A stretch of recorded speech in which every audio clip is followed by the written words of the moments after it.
De volta com Boa Vontade Entrevista, hoje recebendo o comandante Lúcio, da Marinha do Brasil, falando a respeito de literatura infantil. Comandante, o senhor falava a respeito de um trabalho que é feito em escolas, né, para crianças, a respeito dos valores nacionais, de tudo que é passado em seus livros. Existe alguma receita para se fazer uma boa literatura para esse segmento infantil, infanto-juvenil? Não é uma receita, mas eu procuro agir de uma forma de passar o recado direto, de forma clara, sem perder a característica do infantil, trazendo para o concreto. Por exemplo, se eu vou falar no hino nacional de idolatrada, eu tenho que explicar o que é idolatrada, trazendo para o ídolo e um ídolo concreto. Tanto é que no meu livro eu cito o Pelé. Não existe um ídolo maior nacional que o Pelé. Então eu acho que um caminho bom de se seguir é a mensagem clara. A criança hoje não gosta de enrolação. Em determinados temas como esse, você pode trabalhar diretamente ou também através de uma fábula, através de um termo que você misture o conceito com uma outra história. Mas, na minha opinião, é um recado simples, direto e de maneira concreta. Esse segmento da literatura infanto-juvenil é o que mais cresce no Brasil, né? São mais de 5 mil livros catalogados aí como esse segmento. A que o senhor atribui esse avanço significativo? Por que essa procura tão grande? Eu acredito que o volume das informações crescendo, inclusive, principalmente, eu diria, parte de computação, parte de videogames, que também tem um lado benéfico, que traz a necessidade da leitura do que está sendo explicado no jogo ou no site. E isso faz com que as crianças busquem a leitura mais cedo, se interessem. E como é trabalhar esses valores, né? Civismo, patriotismo, cidadania entre jovens, entre estudantes? Tornar isso mais interessante, como o senhor mesmo falou. Não tem sido uma coisa muito fácil. Por incrível que pareça, é uma mensagem que tem muito mais aplicação nos pais, que talvez tenham tido a educação um pouco diferente da que hoje em dia se encontra, mas eu busco trazer para o concreto deles, eu busco aproximar do esporte, que é uma coisa que todos eles veem em Copa do Mundo, o voleibol, exemplos vitoriosos em que atletas de destaque fazem questão de portar sua bandeira. Eu procuro fazer a aproximação desse momento visual da televisão, um Giba, um Murilo sendo eleito o melhor do mundo, enrolado na bandeira, lembrar do Ayrton Senna, que a cada 15 dias ou a cada domingo fazia questão de parar e defender a bandeira brasileira, as imagens da Copa do Mundo. Então, eu busco fazer comparações com outras nações que às vezes apresentam isso de uma maneira mais latente. Acho que o grande exemplo são os Estados Unidos, que sempre fazem questão de exibir as suas bandeiras nos seus filmes de cinema, nos seus seriados, esses que invadem a nossa televisão. Então eu chamo a reflexão, por que nós também não podemos agir assim? Claro. Então, dependendo do meio, isso é um pouco mais difícil ou um pouco mais fácil. E vamos falar então sobre o hino nacional, né? A importância da gente, desde cedo, né, despertar nas crianças esse interesse pelo hino nacional. A gente nota que há uma certa dificuldade, né, até de você compreender um pouco o significado das palavras, a letra por si só, né, já extensa. Como é que você está trabalhando no seu livro? O hino nacional realmente é uma coisa, é uma composição que usa um português, a língua portuguesa de muitos anos atrás, do início do século passado, em que você tem palavras que não são mais utilizadas correntemente no nosso dia a dia, na nossa comunicação.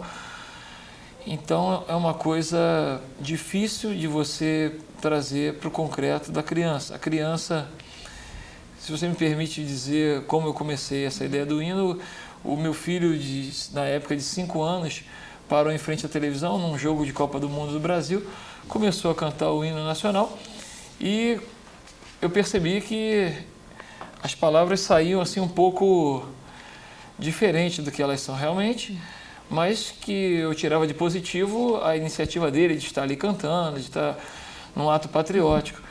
Então eu chamei o meu filho mais velho e perguntei para ele como eles aprendiam o hino nacional na escola e ele me falou que aprendia cantando por cantar. E isso me deixou um pouco preocupado, Porque nos meus tempos lá de aluno, eu ainda tinha as aulas de música, onde a minha professora Djanira fazia questão de passar a letra, explicar. Não quer dizer que todos decorassem exatamente, aprendessem. Depois de um tempo, você esquecia um pouco o que era fúlgido, retumbante, garrida, Plácidos. essas coisas.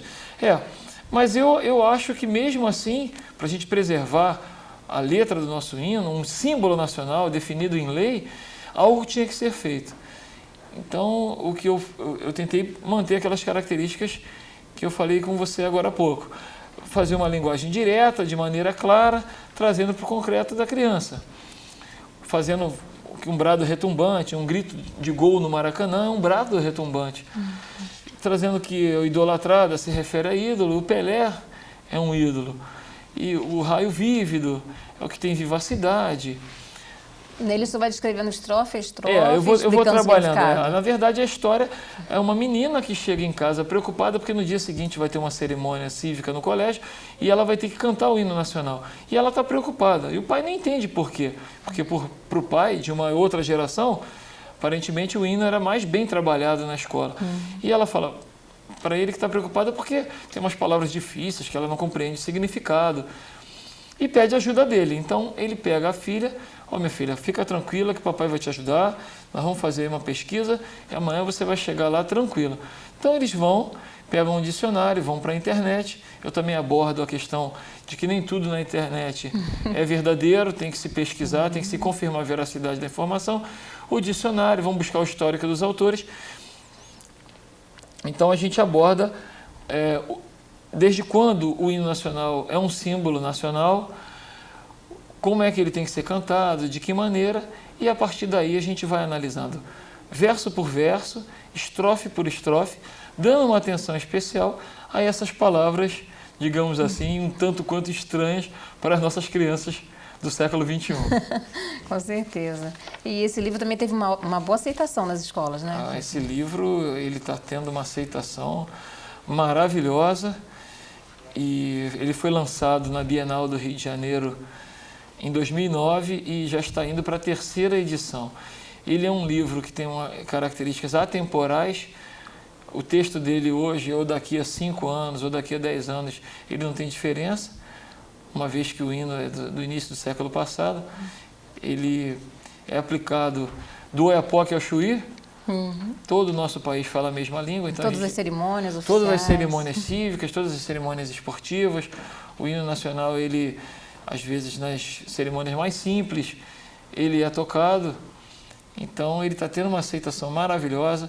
Como eu coloquei o e-mail do autor aí na ficha do livro, eu recebo constantemente e-mails maravilhosos do Brasil inteiro, e-mails de crianças, e-mails de professoras, e-mails de responsáveis por salas de leitura de escolas, e-mails de militares, e e-mails que assim, me satisfazem bastante, de pais que confessam que compraram um livro numa livraria ou numa feira de livros, num evento, e se surpreendem lendo o livro antes da criança e aprendendo bastante coisa que eles próprios não sabiam. Interessante. Então, quando eu recebo um e-mail desse, eu me sinto realizado. Logicamente que o livro tem a satisfação da venda, né? Você saber que o livro está bem vendido, ele te traz o retorno, a recompensa, que é a mensagem. Mas o livro, que ele é aceito em escola, ele traz um retorno assim, de satisfação muito grande. Porque o objetivo do livro era servir como uma ferramenta auxiliar a pais e professores na difícil missão que é de destrinchar o hino nacional. Pegar uma criança de 6, 7, 8 anos que fica ali repetindo, fazendo quase que mímica, se você parar e olhar, e você vê que não está com domínio ainda, mas está empolgado, está cantando. Está querendo aprender. Está querendo aprender.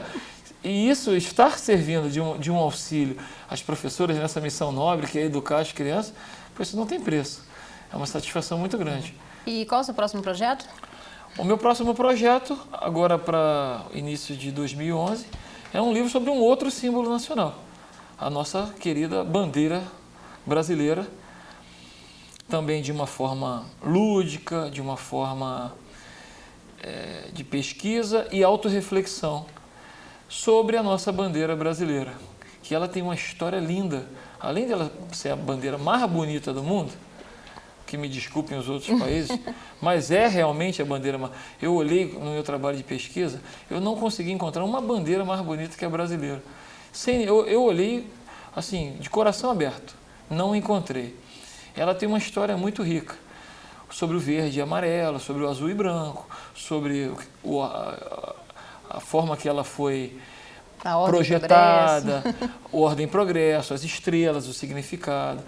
As estrelas que surgiram quando ela foi criada já mudaram, porque o número de estados aumentou. Sim. Criamos o Distrito Federal. Vai ser um livro também muito interessante para a criançada e vai surpreender muitos pais também aí, com algumas coisas que talvez eles venham aprender com o texto do livro. Olha, tá, comandante Lúcio, muito obrigada pela sua participação, obrigada pela entrevista e em nome de toda a equipe da Boa Vontade TV, do presidente da Legião da Boa Vontade, José de Paiva Neto, nós agradecemos e parabenizamos o seu trabalho em prol da cidadania, do patriotismo, da vivência desses valores que são tão importantes para a nossa juventude. Parabéns pelo trabalho. Muito obrigado, eu agradeço mais uma vez a oportunidade de falar um pouquinho desse trabalho que eu venho desenvolvendo há alguns anos e estou à disposição sempre que vocês precisarem, qualquer coisa, de mim ou da Marinha, nós estamos aí. No programa de hoje, nós conversamos com o comandante Lúcio, ele é escritor e oficial da Marinha, veio trazer um pouco da sua experiência também na área da literatura infanto-juvenil e todos esses valores que são vivenciados, o patriotismo, o civismo e a cidadania, despertado entre as crianças e os jovens. Boa Vontade Entrevista vai chegando ao seu final, mas você permanece na audiência da Boa Vontade TV, a TV que faz bem a você.